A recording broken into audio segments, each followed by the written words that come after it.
everybody, welcome back to the channel. My name's Nicole and this is Dusty Book Sniffers, and today I'm here for my December TBR, which includes the Reindeer Readathon books. So let's get started.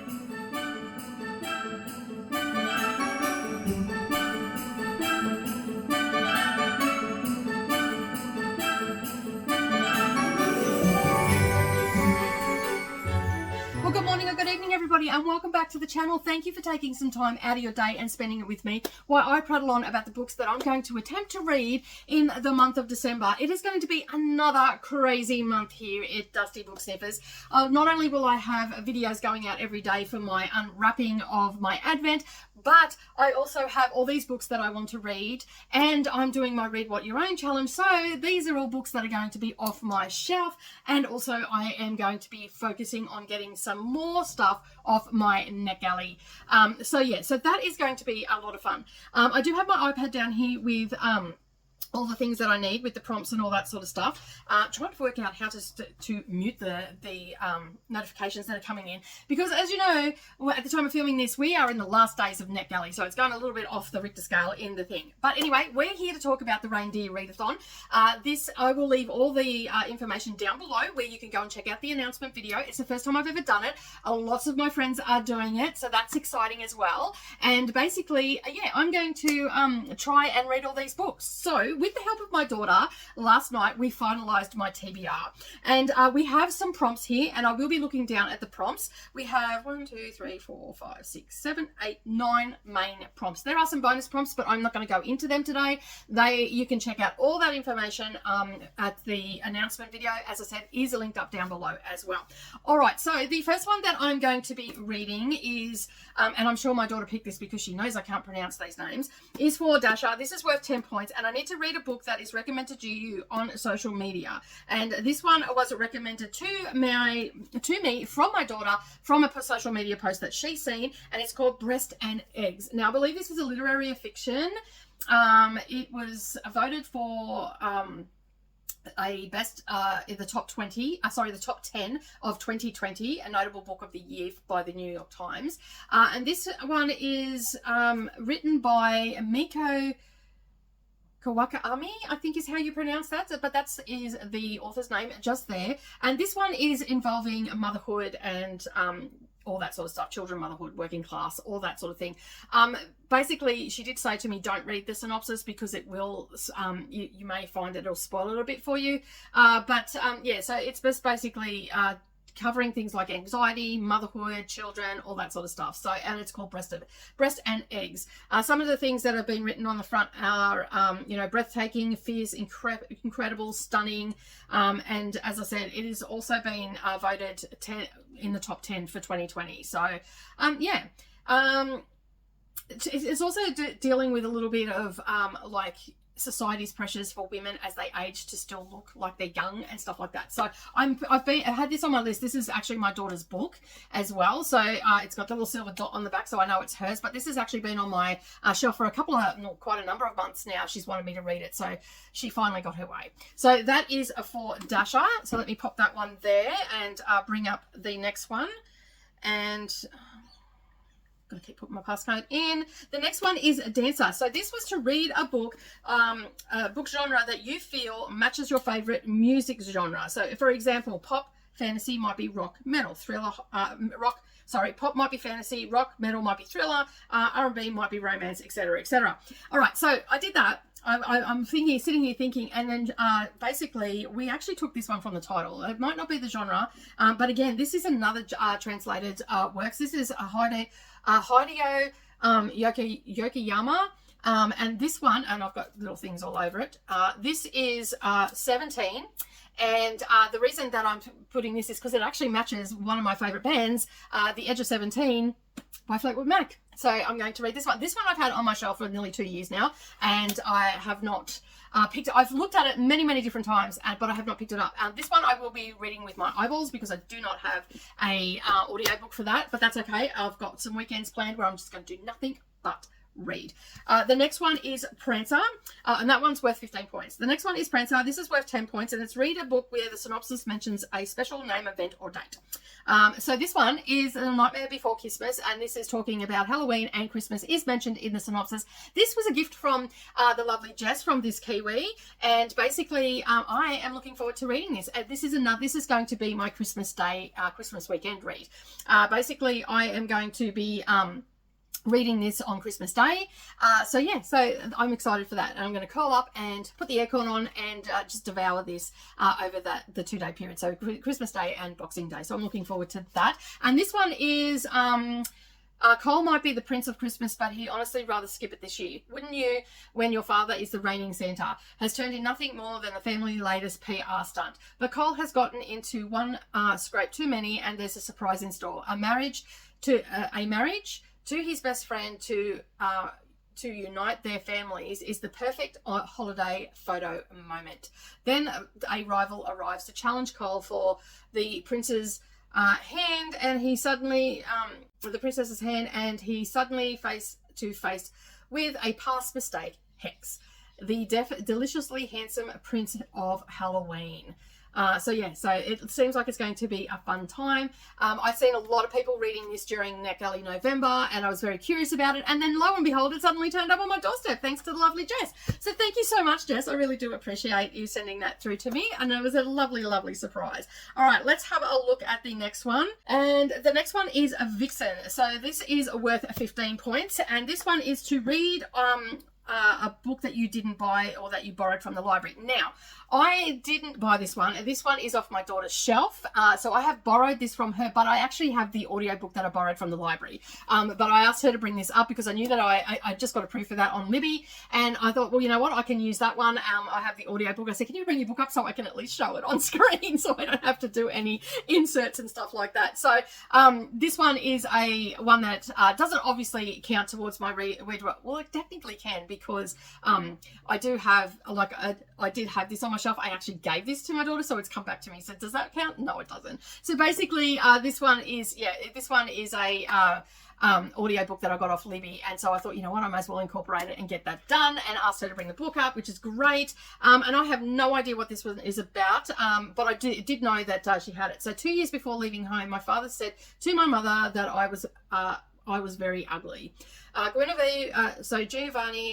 Giovanna, pretty face has changed. It's turning into the face of an ugly, spiteful adolescent, but she is seeing things as they really are. Into which mirror must she look to find herself and save herself? And I'm just going to stop it there because it's got a bit more extra stuff in there. So yeah, I'm looking forward to reading this. Because originally I got this in a book grocer box, and then I ended up giving it to my daughter because I thought she'd probably read it before me, and I thought, oh, you might find this interesting. And so subsequently she had it on there, and then someone gifted her a copy as well. So this one has actually come back to me, as I said, but I just told her to bring it up. I mean, she can take the bigger one back because I think she's going to annotate it and send it to one of her friends. They do that. They do like a round robin, where they all tell each other what book they've got to go and get. They annotate it, then they send it on to the next person, then that person annotates it, then they send it on to the next person. I think there's 3 of them in the group that does it. So anyway, this looks like a very interesting read, and I'm super excited to get into that. So I borrowed that audiobook from the library. All right, let's get into the next one. This one I was supposed to read for Buzz Wordathon as well, and this one is Comet. So read a book that ends in the last digit of your date of birth, and mine is the 27th, and this ends on page 457. And so this is called, let me just move it, it's by Karen Swan. It's Midnight in the Snow. I picked this up ages ago, I think for like $1 from the secondhand shop here. And I thought, oh, that'll make a nice Christmas read. It's also my Buzz Wordathon for December as well, so I'm going to try and get that done. I don't think I'm going to get my Buzz Wordathon done this year, but I can always give it a go. And I don't really know what this one's about. It just, it's got a filmmaker in it, is riding high. Her latest documentary on surfer Corey Albright, and the accident that ended his career is winning awards around the globe until tragedy strikes and Corey is found dead. His widow needs answers, and Clover promises to find out the truth about the day of the accident, turning her attention to the man responsible, Kit Foley. Now, starring over Now starting over as a snowboarder in the Austrian Alps. Kit wants nothing more to do with Clover's new film, but his sponsor has other ideas. Soon Clover and her team are shadowing him on the slopes and the chalet. It is dislike at first sight. So it sounds like it's going to be an enemies to lovers sort of story. That with a little bit of a mystery thrown in there for good measure. So that is Midnight in the Snow and by Karen Swan. So finally getting that off my shelf. And this is why that I do not have an audio or anything with. I was going to read this one on Christmas Day until the Nightmare Before Kissmas turned up. So that's why I'm going to read that. And that's for comment and 10 points. The next one is for Cupid. It is read a book from an author that you have already given 5 stars to. And I could not go past reading Pip Williams, The Bookbinder of Jericho. Pip Williams is the author. I don't know where it is. Let me just grab it. It's great having all these books in the background. This was, I read this in 2022 or 21 and I loved it, fell in love with it. You can see it's won all these awards. Pip Williams is an Australian author. This is the Dictionary of Lost Words. It is a story centered around the creation of the Oxford Dictionary and a fictitious story surrounded that, but there are elements of truth around the Oxford Dictionary. Wonderful book, really great, really well done. And basically it's following a story of a young girl and her journey to finding words and getting words that everyday people use, not just the words that are in the dictionary, so slang and all that sort of stuff. C-bomb is dropped in this book. It was a surprising little twist. I'm like, whoa, because they were talking about words and they met a character who was a wonderful character in the market. Absolutely love this book. I had it as my favorite book of the year for 2021, I want to say, maybe even 2022, and I have reread it. It still stood up for me as a 5-star. I gleaned so much more from it. So the book that I chose for this prompt, which was to read an author that you've already given 5 stars to, and I expect this to have a high rating as well, which is The Bookbinder of Jericho. And this was lovely. This was gifted to me from the lovely Sadia, and it came with a lovely note saying, thank you so much for putting a smile on my face. And making me feel so welcome in your community. And yeah, and she sent this through to me, which I thought was absolutely lovely of her. And I've wanted to read it all year, and it just hasn't fitted any of the prompts or anything for readathons. And finally, it does. So I am super excited to get to this. I also will be pairing this up with an audiobook and immersively reading this because I want to absorb everything that Pip Williams has to say in this book. So I'm super excited about that. And that one is for Cupid, and that is 10 points. The next one that we're going to talk about is Donna. This one is worth 20 points, and this is read a book where the cover contains one of the first 4 words you see in the word search. Search the grid on page 4, which I did, and basically the first word that I seen, I didn't, and I picked out serpent. So yeah, so there are some of the other words that I seen, which I had written down, and I think Savannah's thrown the piece of paper out because we were in here last night. Let me just... yeah, it's not here. She's thrown it out. So I can't even remember what they were because we talked books for hours after that. But anyway, I picked Serpent because she's scribbled on it on the front, and it's worth 20 points. And I am super excited to get to this. I have the other, I have the last book coming. It's on its way. It's getting delivered. And I've got the second one to this. So I may end up falling into this series and just getting it all done and binging it. And I'm so excited to do so because I've heard so many good things about it. I'm just excited. Okay, so the next one that I'm going to be reading is for a Blitzen. This is 15 points. This is Starling House. This one is, let me just find the prompt for it. Get it up. I wish this had stopped closing. It's very annoying. Okay, this is to, for Blitzen, it is to choose 3 books that start with the same letter. I chose, what was it? Safe. Let me just grab it. I chose Safe, Starling House, and Secrets of Hardwell Hall. I then had Savannah close her eyes. I laid them out, and then she felt all 3 books, and the book that she picked was Starling House. So this one here has been on my shelf for quite some time. I think I got it back in March of this year. And this is like a haunted house type thing. We've got a lonely heir named Arthur, and there's lots of secrets. It seems really dangerous, and all the things. So I'm super excited to get in there. I like a good spooky book, so I'm hoping that it has all the vibes there. It's by Alex E. Harrow, and I can't wait to get into that. I have been eyeing this off. I just love the cover, and finally it meets one of the prompts. And then lastly, I have for the Reindeer Readathon, I have Rudolph, and this one is worth 15 points, and this one was to read a debut novel. And so The Secrets of Hartwell Hall is by Katie Lumsden, and she is a UK author, and also is here on Booktube as well, is the creator of Victober, and I now have both her books. I just love Katie. I love how passionate she is about Victorian literature and all the things, and I pre-ordered this when it went up for pre-order. I pre-ordered her second book as well, and I thought, you know what? This is a debut novel, and I have been chapping at the bit to actually read this, and so I'm super excited to finally get to it. And this is set in 1852, and Margaret Lennox, a young widow, is offered a position as a governess at Hartwell Hall. She quickly accepts, hoping this isolated country house will allow her to leave her past behind. Cut off from the village, Margaret soon starts to feel there is something odd about her new home. Despite her growing fondness for her bright and affectionate pupil, Lois, there are strange figures in the dark, tensions between the servants in an abandoned East Wing. Even stranger is a local gossip surrounding Mrs. Everson, Louise's, I think it is, a widowed mother, who is deeply disturbed in the village. Margaret finds distraction in a forbidden relationship with the gardener, Paul, but despite his efforts to reassure her, she is certain that everyone has something to hide. And as Margaret's own past threatens to catch up with her, she must learn to trust her instincts before it's too late. Dun, dun, dun. Sounds like a bit of a mystery and all the things. That is the most that I have read from this, because I did not care what the book was about. I just wanted to support Katie, and I'm so glad that I have both books now. And I can't find where the other one is. I think it might actually be up that end, ready to be stacked on the shelves. These shelves are getting all rearranged in Christmas and all that sort of stuff, because that's why my daughter's here. She wanted to do it, so I'm letting her do it. But I'm super excited to get to this debut novel. And I just love Katie's... she's just so vibrant and bright and very intelligent, and I love her passion towards Victorian literature and everything. So I wanted to support her endeavours into being an author. And of course, it's in my favourite genre, historical fiction, which is just absolutely amazing. All right, now, a couple other things that I do at Christmas time every year is I read The Christmas Carol. I sit down generally on Christmas Eve and I will read through this. Sometimes I've skipped a year and we've just watched the adaptations. I love the Muppet one. It's my favourite. But this is my cloth-bound classics one. And it says on the back, humbug. I tell you, humbug. And it is all gold foiled. You can see there the light's catching it. Absolutely love it. But this year I thought I would do something a little bit different. I also have this by Charles Dickens as well, which also has The Christmas Carol in it.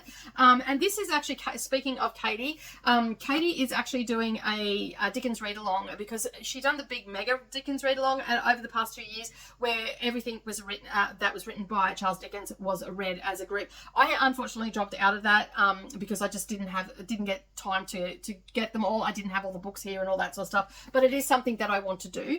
But this year, to sort of close out after 2 years, it felt a little bit odd for Katie that we didn't close out the year with some more Dickens, so we're going to be reading all of the Christmas stories, and there are 5 Christmas stories, I believe, in this, which are all of Charles Dickens' Christmas stories. There is... Yes, there is. So I have already read A Christmas Carol and The Chimes before. I will be reading all of the books. So these are the titles in there that you can see there. We have Christmas Carol, The Chimes, Cricket on the Hearth, A Battle of Life, and The Haunted Man. Actually, I think I've read Cricket on the Hearth many, many years ago, but I cannot remember the story. So I'm looking forward to reading these, and I'm just going to, pull one up, read it when I can, and hopefully by the end of the month I get it. It has a fairly substantial introduction in it. The pages are absolutely beautiful. The end pages are really Victorian looking. I don't believe this has pictures in it though. This one doesn't have any pictures. This is just all of the short stories in it. I'm just double checking. But they're like, each page is just beautifully done. It's a nice size book. Love the cover, and so that is what I'm going to be reading this month. So I'm looking forward to that, because I've had that book for a couple of years now, and I've wanted to get to it, and I just don't seem to get past the Christmas Carol each year. So this year I'm glad that we've got a little mini readathon for it, or collective group buddy read for it, and I'm super excited for that. I'm also going to be concentrating, after I get most of these books done, I'm also going to intersperse them with a couple of NetGalley books as well, because I want to try and still clear my decks and all the things. All right, so, but as I said, that is my TBR. My main focus is the Reindeer Readathon, and I thought it was a perfect way to close out the year, because it has been a year of readathons. I think we worked out that there's only been 2 months where I didn't actually do a readathon. That was July and in April, because I do the Women's Prize for Fiction, which wasn't a readathon as such, but it's a personal challenge that I do every year, is read the entire long list, which is 16 books, and I have 4 weeks to do that, and that is generally takes up March. And then of course we have all the announcement videos and prediction videos and all that sort of stuff that goes along with that in April. So we worked out that I've actually done 10 readathons this year. Well, it's actually 11 because I did 2 in January. So I thought, what better way to close out the year than doing another readathon? And it's a competitive one, but it's fairly low key as well. There are some bonus prompts and everything like that, but as I said, I will leave all the information down below. You can go and check all of that out, and you can maybe come along and join in the fun as well. Go Team Snowflakes. That's who I'm help representing at this time, and I'm looking forward to meeting some new friends on the team and all the things, and just to be a participant is a wonderful thing. But that is it from me today. Don't forget to do all the things like subscribe, check out all the videos down below, and also there's some extra links to my Etsy store and all the things that happen down in the description box. Go and check that all out. There's a lot of information down there and different things that I use to help me do Booktube and all that sort of thing. You might be looking for something yourself. You can find it all down there. Also, leave me a comment. Have you read any of the books that I am about to tackle in December? Are you doing the Read What You Own? Are you doing the Reindeer Readathon? Let me know all that information. And if you're not chatty, just leave me a stack of Santas and books, a stack of books together down in the comments, because I always love to see that who is watching, especially if you've made it this far. But that is it from me today. Have a wonderful day, everybody. And remember, keep turning those pages, and I'll see you in the next video. Bye for now.